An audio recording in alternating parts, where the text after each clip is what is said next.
주님의 팔에 주님의 팔에 그 팔에 안기세. 할렐루야. 거룩한 주일날 나오신 모든 성도님들에게 오늘도 주님의 놀라운 은혜와 사랑이 넘쳐나시기를 주님의 이름으로 간절히 축원해 드립니다.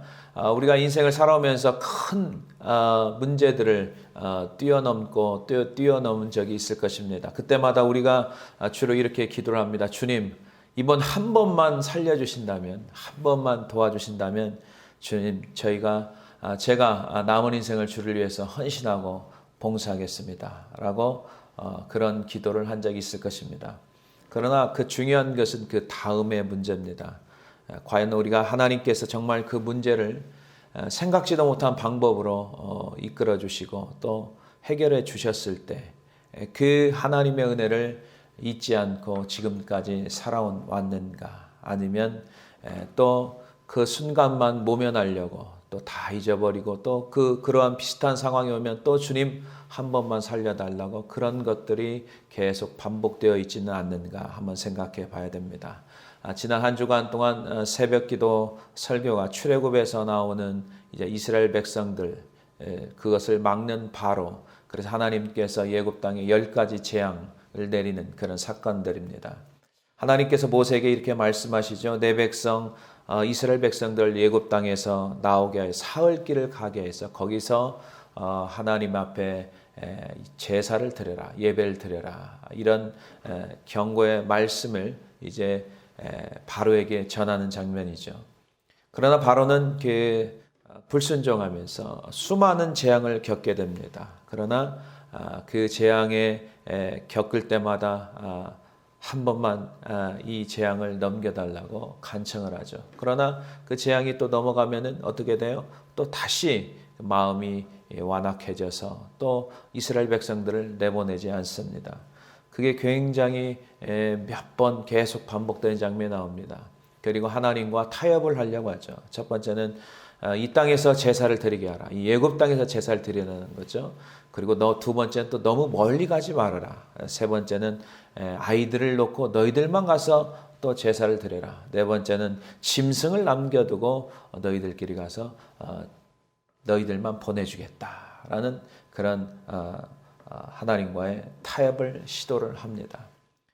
바로가 8번째 메뚜기 재앙이 있었죠. 그때 애굽 온 땅에 메뚜기 떼들이 이제 몰려들어서 7번째 재앙이었던 우박의 재앙으로 인하여서 모든 먹을 것들, 있는 것들이 초토화가 되었을 때 그래도 남은 것들이 있었는데 메뚜기 재앙 때문에 그 남은 것마저 다 이제 먹어치우는 그런 사건들입니다. 이때 바로가 모세와 아론을 급히 부르는 장면이 나오죠.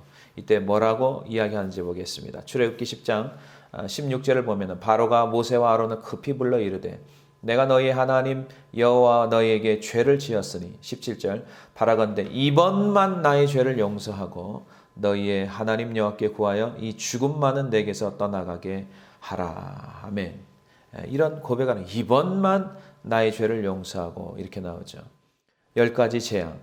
바로는 이 하나님의 말씀에 불순종하여 재앙이 임했지만 그때마다 하나님께서 기회를 주셨어요. 그래서 재앙을 또 걷어가시는데 또 불순종하죠.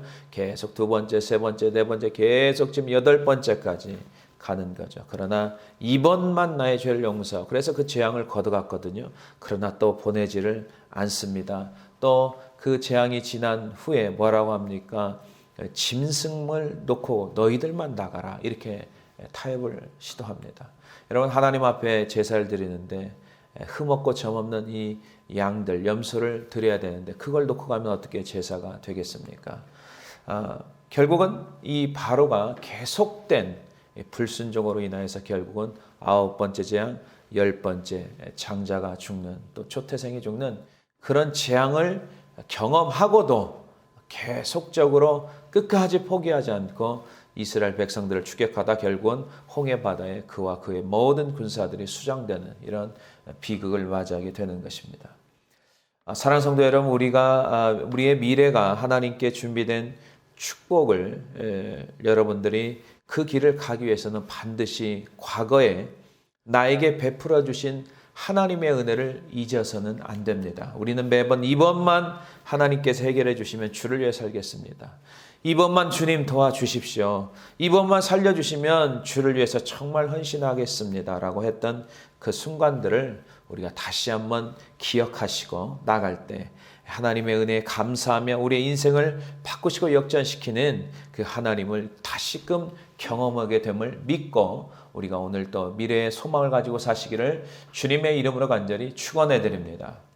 첫 번째 보겠습니다. 어떻게 하면 미래를 바라보며 우리가 하나님 기대하는 믿음을 가지고 살아갈 수가 있는가? 첫 번째, 과거에 하나님께서 베풀어 주신 은혜를 기억하며 감사하며 살아야 됩니다. 기억할 때 감사가 나오죠.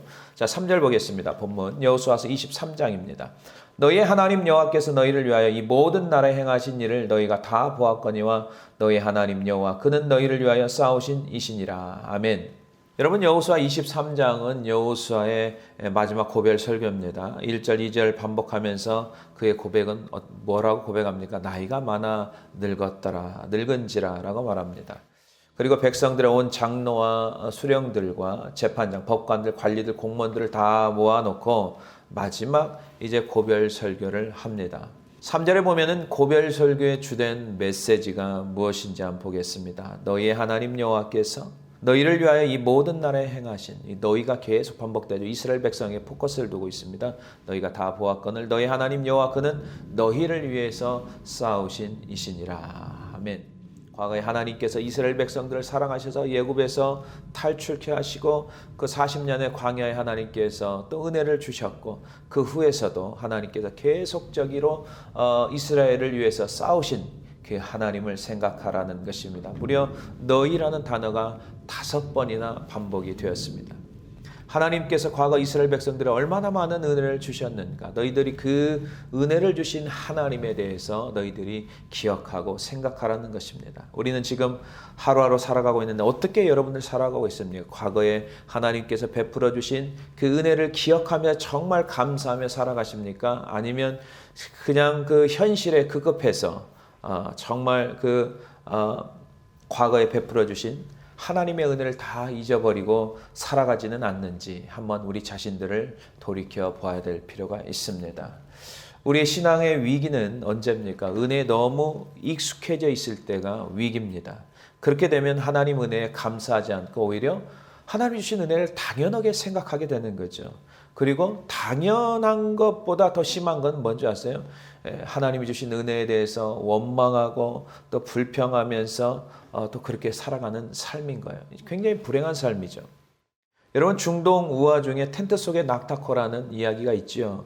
주인과 동행하던 낙타가 사막에서 노숙을 하게 되었어요. 그래서 사막 기온은 밤에 굉장히 춥잖아요. 그래서 밤에 추워가지고 견디기 힘들어서 주인에게 이렇게 간청합니다. 주인님, 제 코만 텐트 안에 좀 들어가게 해달라고 합니다. 주인이 은혜스러운 주인이기 때문에 그래라 그랬더니 좀 있다가 어떻게 이야기를 하냐면 낙타가 주인님, 이제는 머리까지 좀 너무 추워가지고 머리가 추워가지고 이 머리도 좀 들어갈 수 있게 해달라고.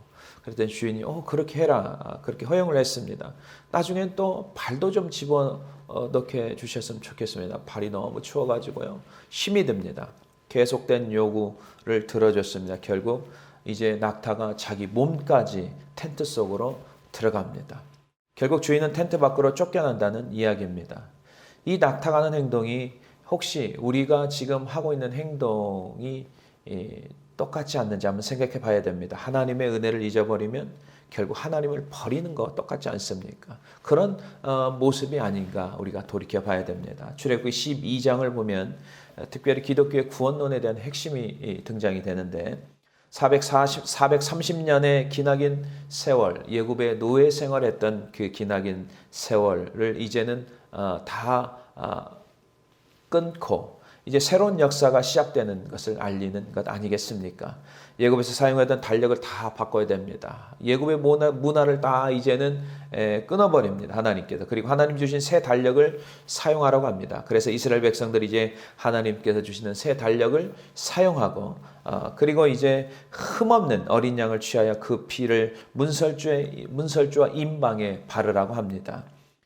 그 피를 볼 때 재앙이 내리지 아니한다라고 말씀하는 것입니다. 출애굽기 12장 13절 내가 예굽 땅을 칠 때 그 피가 너희가 사는 집에 있어서 너희를 위하여 표적이 될지라 내가 피를 볼 때 너희를 넘어가리니 재앙이 너희에게 내려 멸하지 아니하리라. 아멘. 이 어린 양의 피, 예수 그리스도의 피를 상징하지 않습니까? 유월절은 재앙을 넘어간 날이고 무교절은 그날부터 일주일 동안 지키는 것인데 이 기간 동안 어떻게 해야 되냐면 집에서 누룩을 제하고 누룩 없는 무교병을 먹어야 합니다. 유교병을 먹어서는 안 돼요. 왜 무교절을 지키라고 하십니까? 출애굽기 12장 17절 중요한 말씀입니다.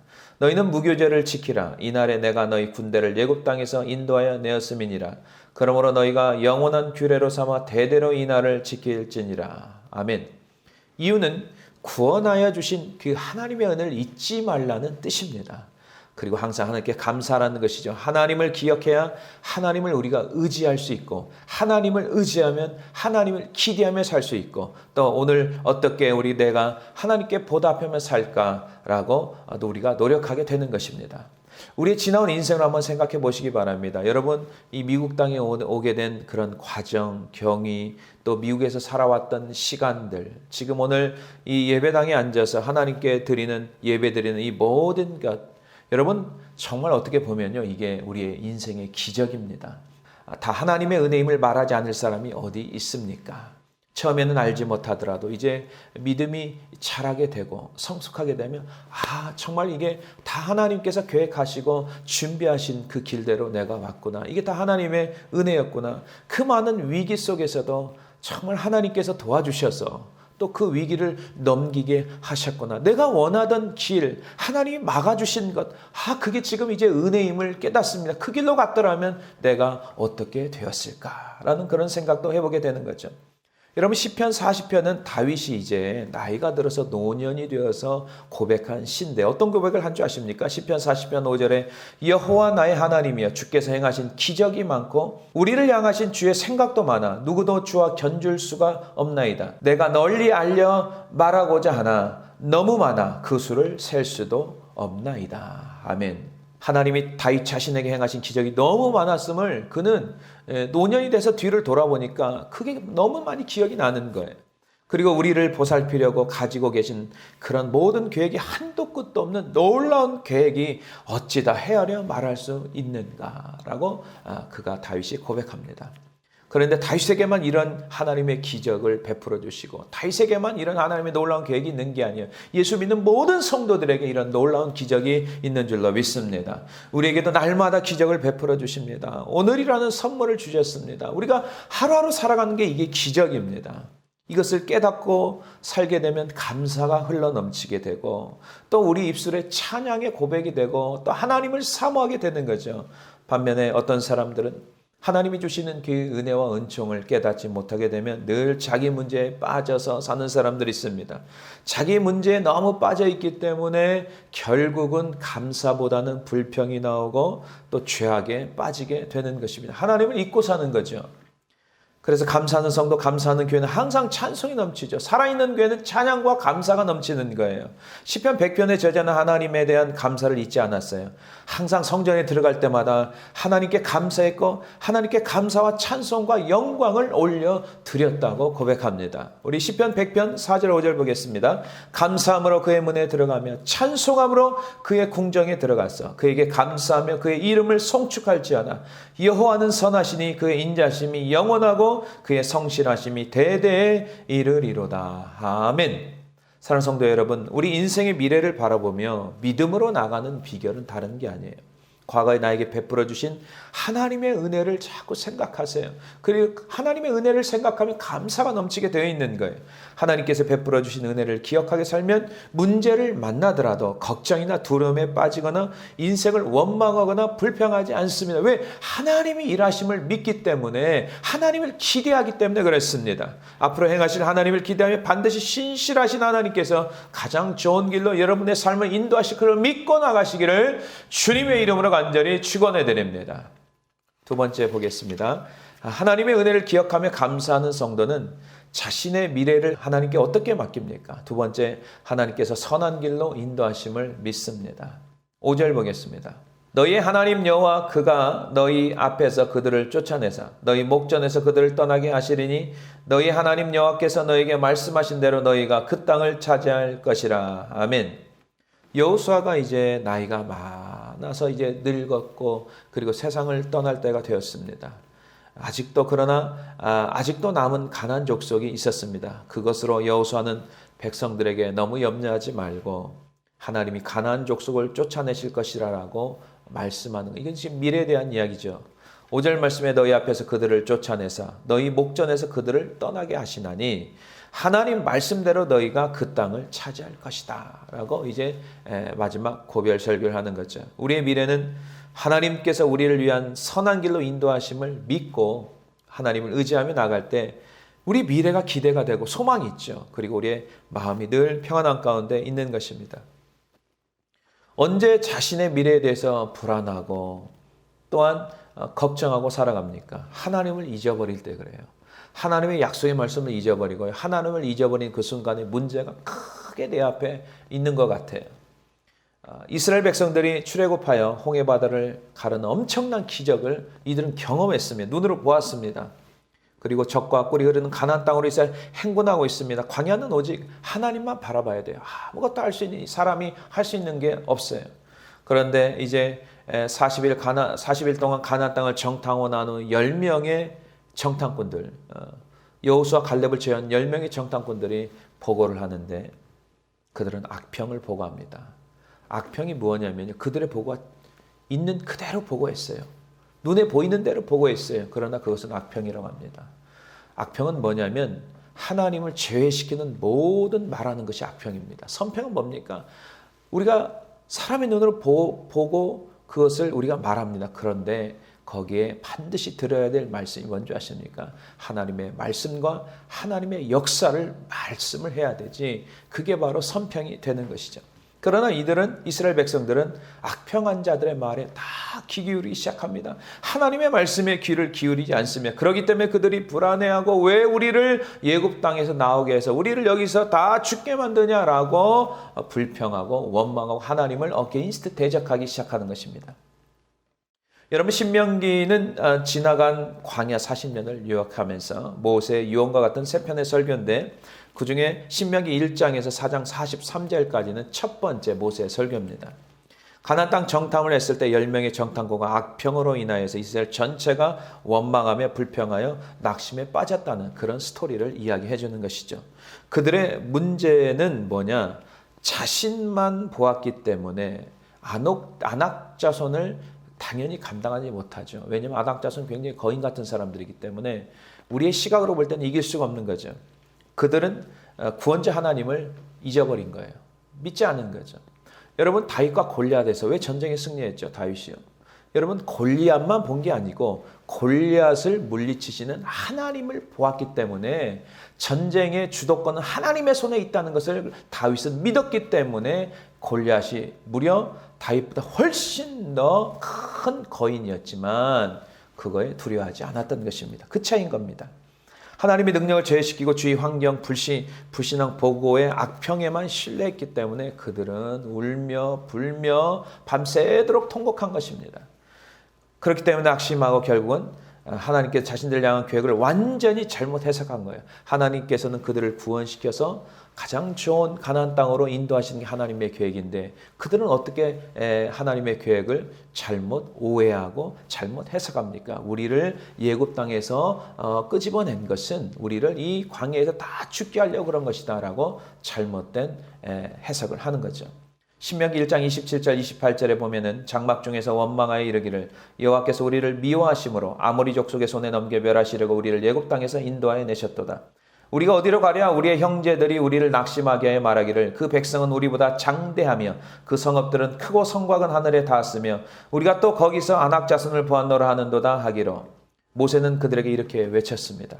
신명기 1장 30절 31절 보겠습니다. 너희보다 먼저 가시는 너희 하나님 여호와께서 애굽에서 너희를 위하여 너희 목전에서 모든 일을 행하신 것 같이 이제도 너희를 위하여 싸우실 것이며 광야에서도 너희가 당하였거니와 사람이 자기의 아들을 아는 것 같이 너희 하나님 여호와께서 너희가 걸어온 길에서 너희를 아느사 이곳까지 이르게 하셨느니라 하나. 아멘. 하나님께서 정확한 모세는 영적인 해석을 하는 거죠. 너희를 위해서, 너희를 안으사, 업어서 너희를 광야의 길을 걷게 하시고 이곳까지 이르게 하셨다라고 계속해서 하나님의 올바른 해석을 하는 거죠. 그리고 여호수아 갈렙 역시 약속의 하나님, 우리와 함께 하신 하나님을 믿으라고 외쳤습니다. 두려워하지 말라고 합니다. 민수기 14장 8절 9절은 여호수아 갈렙이 외치는 소리입니다. 여호와께서 우리를 기뻐하시면 우리를 그 땅으로 인도하여 들이시고 그 땅을 우리에게 주시리라. 이는 과연 젖과 꿀이 흐르는 땅이니라. 다만 여호와를 거역하지는 말라. 또 그 땅 백성을 두려워하지 말라. 그들은 우리의 먹이라. 그들의 보호자는 그들에게서 떠났고 여호와는 우리와 함께 하시느니라. 그들을 두려워하지 말라 하나. 아멘. 여호수아와 갈렙은 하나님에 대한 올바른 해석을 갖고 있어요. 하나님의 약속을 믿었어요.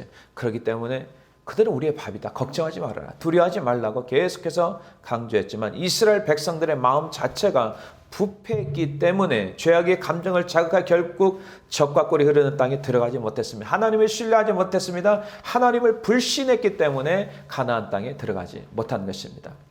히브리서 3장 18절 19절에는 이렇게 말씀하고 있습니다. 또 하나님이 누구에게 맹세하사 그의 안식에 들어오지 못하리라 하셨느냐. 곧 순종하지 아니하던 자들에게가 아니냐. 19절 이로보건대 그들이 믿지 아니함으로 능히 들어가지 못한 것이라. 아멘. 2주 전에 우리 성도 청년 하나 가운데 일주일에 3번씩 피투스 간 청년이 있습니다. 자녀교육 세미나가 지난주에 잘 마쳤는데 그 3번째 강의 했을 때 그때 전화가 계속 오더라고요. 전화를 받을 수가 없죠. 강의 시간에. 그래서 저는 전화를 받지 않고 다 마치고 난 후에 보니까 그 형제한테 한 2-3번 메시지가 온 것 같아요. 그래서 제가 전화를 했습니다. 그랬더니 그 형제 목소리가 좋지 않아요. 목사님, 제가 피투석을 해야 되는데 혈관이 막혀가지고 피투석을 할 수 없습니다. 이거 어떻게 해야 됩니까? 라고 걱정하더라. 그 순간 제가 어떤 마음이 들었냐면은 그 형제가 이 알라스카 땅에 온 지 7년이 됐어요. 거의 죽어서 온 거예요. 그러나 하나님께서 그 형제를 하나씩 살리시고 더 중요한 것은 육신도 살리셨지만 그 영혼이 예수를 믿고 이제 구원받아서 하나님의 예배자가 돼서 이렇게 살아가고 있습니다. 비록 몸도 많이 회복됐고요. 또 비록 3번의 일주일에 3번의 피투석을 하지만 그동안 하나님께서 살려주신 거예요. 그런 이야기를 형제에게 쭉 하면서 형제 걱정하지 마. 지금껏 형제가 오늘까지 살았던 것 하나님의 은혜니까 하나님께서 일하실 거야. 우리 기도하자. 그 혈관이 좀 뚫릴 수 있도록 기도하자. 그래서 전화로 그 형제를 위해서 하나님께 간절히 기도했어요. 하나님 도와달라고. 막힌 혈관을 좀 뚫게 해주시고 하나님 투석이 잘 될 수 있도록 주님 도와주십시오 라고 간절히 기도했어요. 그리고 2-3시간 후에 그 형제로부터 전화가 다시 왔어요. 목사님 목소리 굉장히 밝았어요.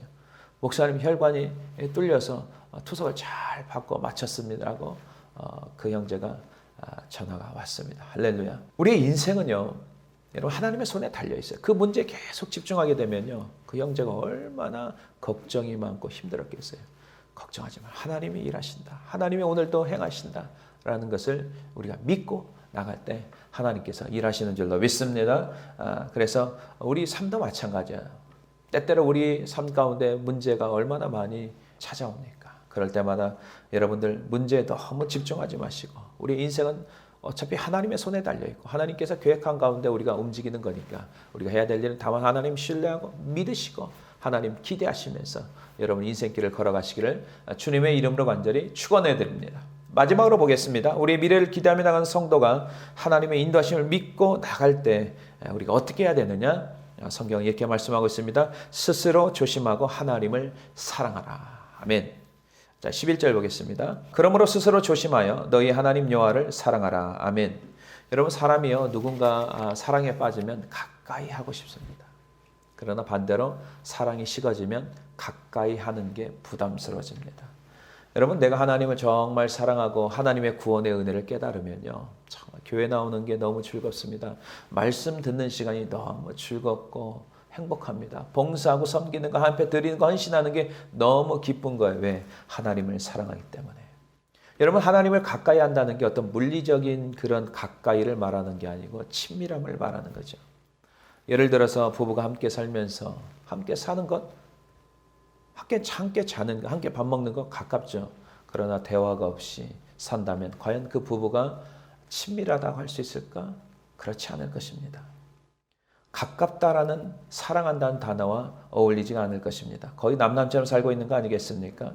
하나님을 가까이 한다는 것은 친밀한 관계를 유지하는 거고 늘 함께 한다는 뜻이고 동행한다는 뜻입니다. 말씀을 사모하게 되면 내 입술에 찬양이 넘치고 그 하나님의 은혜만 생각나면 그렇게 감격의 눈물이 나올 수밖에 없어요. 시편 84편 저자는 하나님이 어떤 분인지 너무 잘 알아요. 그러니까 이런 고백을 하는 거예요. 시편 84편 10절 11절 보겠습니다. 주의 궁정에서 한날이 다른 곳에서의 첫날보다 나은즉 악인의 장막에 사는 것보다 내 하나님 성전 문지기로 있는 것이 좋사오니. 아멘. 11절 여호와 하나님은 해요 방패이시라. 여호와께서 은혜와 영화를 주시며 정직하게 행하는 자에게 좋은 것을 아끼지 아니하실 것임이니라. 아멘. 하나님이 어떤 분이 너무 잘 아는 거예요.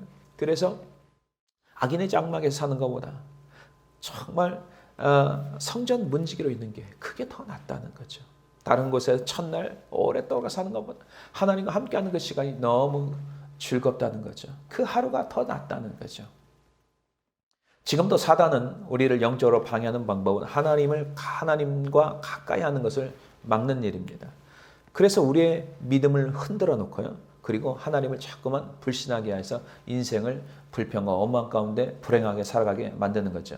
그래서 우리는 하나님을 섬기는 예배를 통해서 하나님의 음성을 자꾸 들어야 됩니다. 하나님의 음성을 듣고 주야로 말씀을 묵상하시고 초대교회처럼 철저하게 주의 종으로부터 말씀 교육을 성경의 가르침을 받아야 되는 거예요.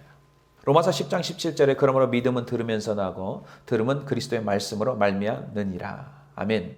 믿음은 들으면서 나기 때문에 자꾸 말씀을 들어야 믿음이 자라기 시작합니다. 악한 자 사단이 성도를 향해서 불화살을 쏜대요. 불화살. 근데 그것을 막을 수 있는 방법은 방패가 있어야 하잖아요. 화살을 쏘면은 방패로 막잖아요. 방패에 무슨 단어가 붙냐면 믿음의 방패라는 게 있어요. 그러니까 여러분들을 유혹하고 시험하는 불화살을 계속해서 쏘는데 그것을 막을 수 있는 것은 뭘로 막는다고요? 믿음의 방패라고 합니다. 예배서도 6장 16절에 모든 것 위에 믿음의 방패를 가지고 이로써 등이 악한 자의 모든 불화살을 소멸하고. 아멘. 하나님을 우리가 가까이 하지 못하고 멀리하면 당연하게 믿음이 떨어지는 거예요. 믿음이 올라가기도 하고요. 그 다음에 멈추기도 하고 떨어지기도 한다는 것을 알아야 돼요. 믿음이 내려가게 되고 결국은 믿음의 방패가 없기 때문에 사단의 불화살 공격을 받게 되죠. 그러면 어떻게 돼요? 시험에 들고 넘어지게 되고 하나님을 불신하게 되는 거예요. 그래서 다윗은 시편 16편을 보면은 기가 막힌 말씀을 하는 거죠. 고백을 하는 거죠. 다윗의 인생을 보면은 중간에 물론 한두 번에 두세 번 정도 몇 번의 시험거리가 있었지만은 그래도 잘 넘고 마지막 솔로몬에게 유언할 때까지 믿음을 잃지 않았던 거예요. 그 이유가 뭔지 아십니까? 그 시편 16편의 고백에 나오고 있습니다. 시편 16편 8절에 보면은 내가 여호와를 항상 내 앞에 모시며 오른쪽에 계심으로 내가 흔들리지 아니하리로다. 아멘. 항상 하나님을 앞에 모시고 살았어요. 하나님 앞에서. 요셉이 왜 미세스 보디발에게 넘어가지 않았습니까? 코람데오의 신앙이에요. 항상 내가 하나님 앞에 어떻게 득취할 수 있습니까? 하나님을 잊지 않습니다. 하나님을 늘 생각하면서 하나님과 함께하고 동행하는 삶을 살았기 때문에 신앙이 끝까지 믿음이 끝까지 가게 되고 그 인생을 하나님께서 마지막까지 축복해 주신 줄로 믿습니다. 우리 인생의 문제를 자꾸만 하나님 밖에서 찾으면 안 돼요.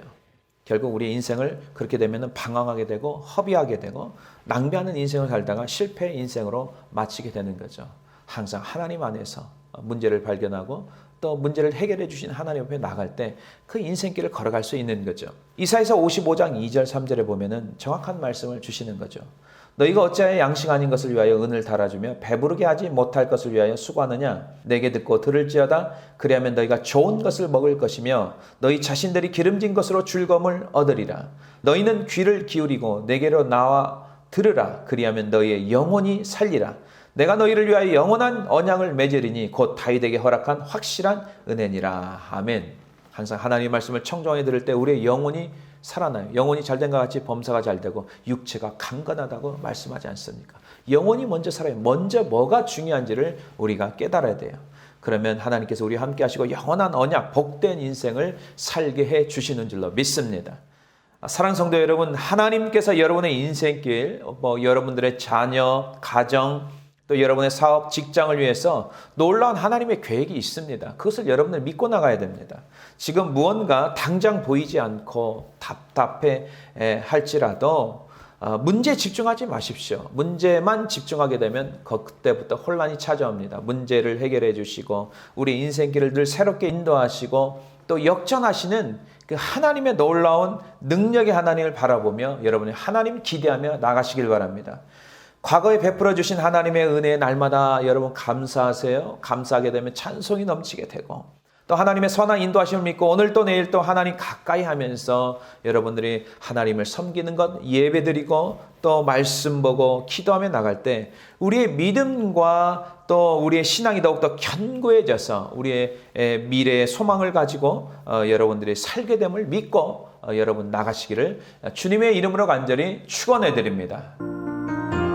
주 보혈 날 씻었네 내게 생명을 주셨네 주 보혈 나의 죄를 구속하신 어린 양 날 씻었네